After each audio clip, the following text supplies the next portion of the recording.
Hello. Okay, I wanted to really go into some more detail as to what happened, how I ended up in this relationship, so what's happened in between. I'm not sure if I like this lighting. I think it's good enough. Just about. I know in my last video, that was the first day I started drinking. It was like 2 weeks of drinking. And I was all negative. I don't like this lighting. What's going on? My life isn't going great still. I'm only just a few days off the alcohol and the food.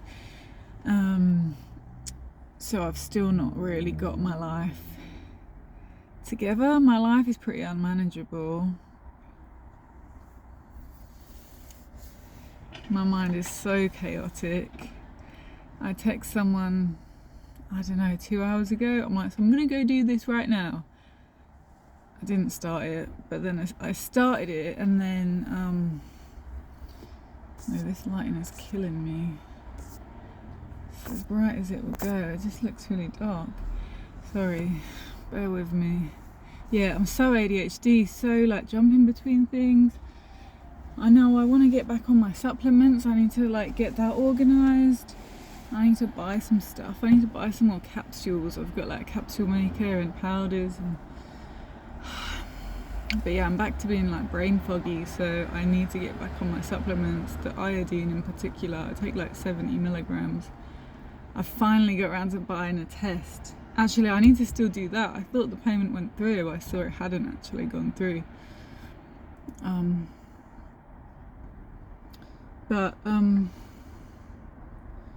Yeah, so let me think. So I started drinking alcohol. Why did I even start drinking? I don't know. I guess like I'm aware that I have this caregiver anxious attachment, right? And so people with anxious attachment, they tend to be good at knowing what their needs are, but not knowing boundaries. Like, just not good at boundaries.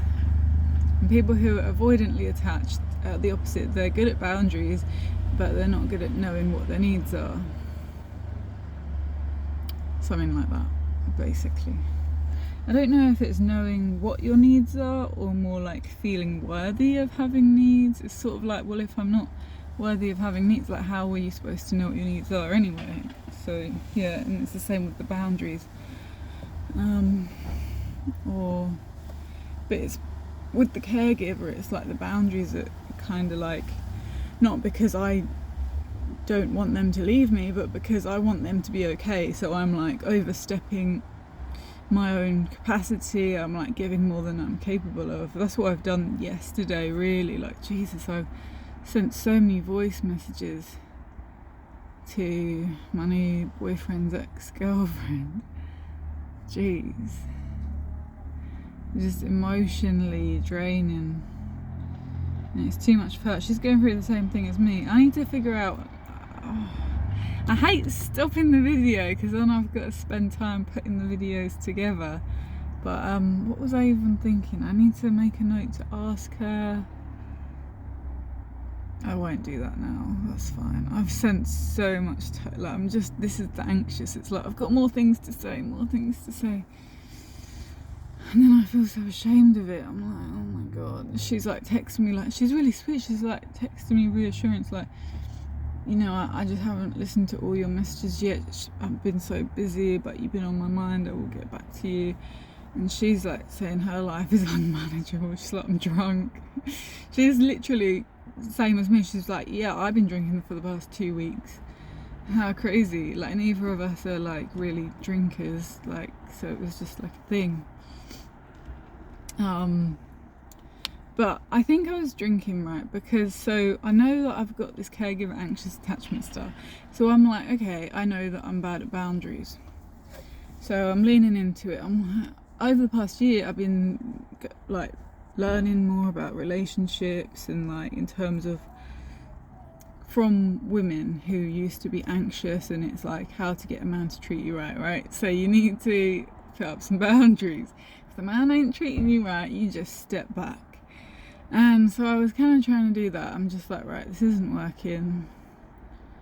said to him, and just kind of ended things, but was like, you know, I'll still talk to you, we're still friends, but I'm not going to come and see you. And I dropped him as my sponsor. He was my sponsor in the caffeine group, like helping me out, but I was like, I need to get a different sponsor. So, but then, like, I was still in process. This is the thing, I like come to people with this like realization before I've really realized it myself, because I'm just anxious to like get it done. I'm like, something isn't perfect, I need to focus all my attention on making it perfect before I can do anything else, right? Whereas like life isn't really like that. It's a work in progress, work in process.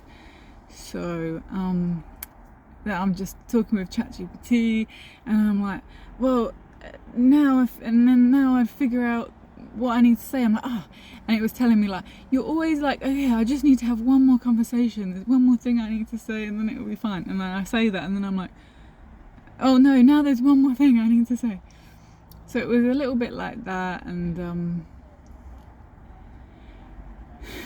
but then I realized that I actually hadn't even given him a chance to meet my needs. I hadn't expressed what my needs are, and the only reason that you need to enact a boundary, right, is if someone's not meeting your needs. So a need is like, obviously I don't need anyone, like I'm a fucking independent woman, okay? But you can think of it in terms of, what does the relationship need in order to survive? So like one thing that I come up with, for example, is just like consistent communication. And so it's like, obviously I don't need that from him, like I'm gonna survive without it, but the relationship would break down without it. And so you gotta communicate your needs, because we're taught as kids that men can just read your mind, like in these fairy tales. It's like, oh, they know that they want me to go run after them with the glass slipper. I don't fucking know really, but maybe they should know that. But most of these men out here, they've had fucked up childhoods. They don't know what we need. They like, we gotta teach them. Well, that's the caregiver anxious, always like trying to teach people. I'm trying to teach people, like trying to educate them. It's pretty fucked up. So I figured I would just teach you guys, because I need to, like, this is a slightly healthier way of doing it. You know, put it on the internet, and then it's free for anyone who wants it, but I'm not forcing it on anyone. So what am I saying?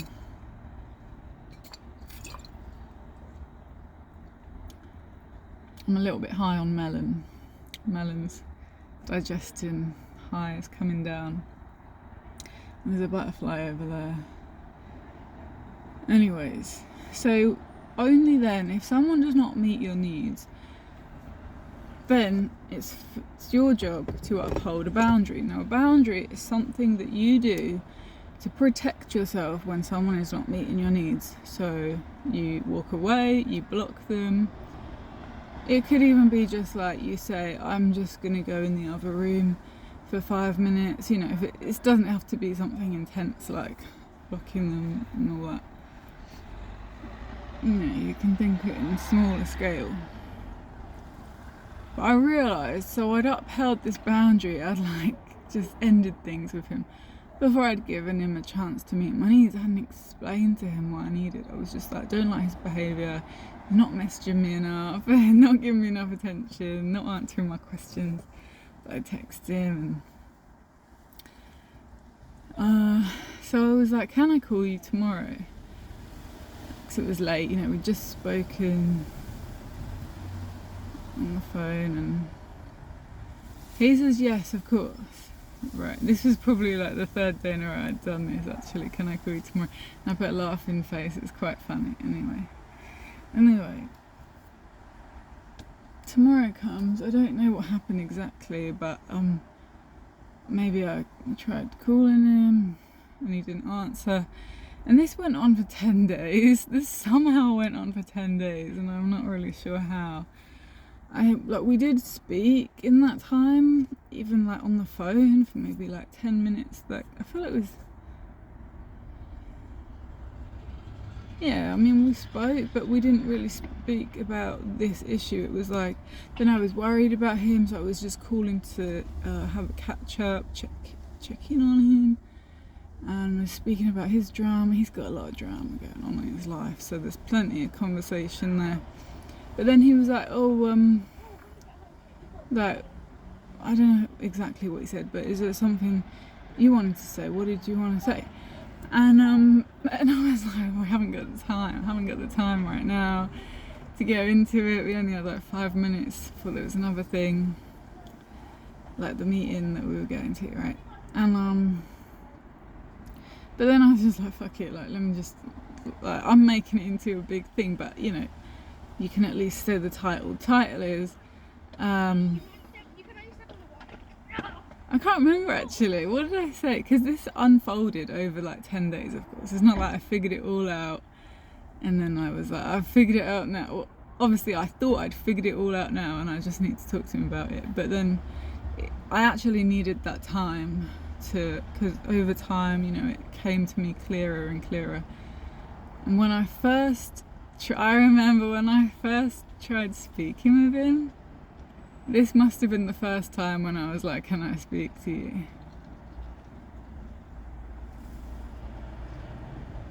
And I'm trying to remember if this was before or after I ended things with him. I said, like, I'd noticed in my body that I was feeling anxious, right? Anxiously attached. And I said to him, this isn't working for me, this in-between phase. I think I either need to be in a relationship with you or to get space. And then I panicked. I couldn't stand more than half a second gap there for him to like tell me what he was going to respond to. So I said, so I think I need to get space. And I was like, fuck's sake, why did I say that?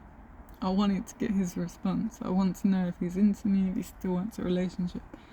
Or he never actually, I don't think he actually ever really clearly said he wanted a relationship. That's the thing. But then he said, well, let me know what you decide. Let me know what you decide. It must have been before I ended things, because it was like ended then, it wasn't like. And I didn't know what he meant by that. Let me know what you decide. I was asking ChatGPT, like, does he mean let me know if you decide that you want a relationship or if you want space? Like, is that what he meant? So, God, this is a bit crazy. I need to get my brain back because I'm like, where did I get up to? Jumping around.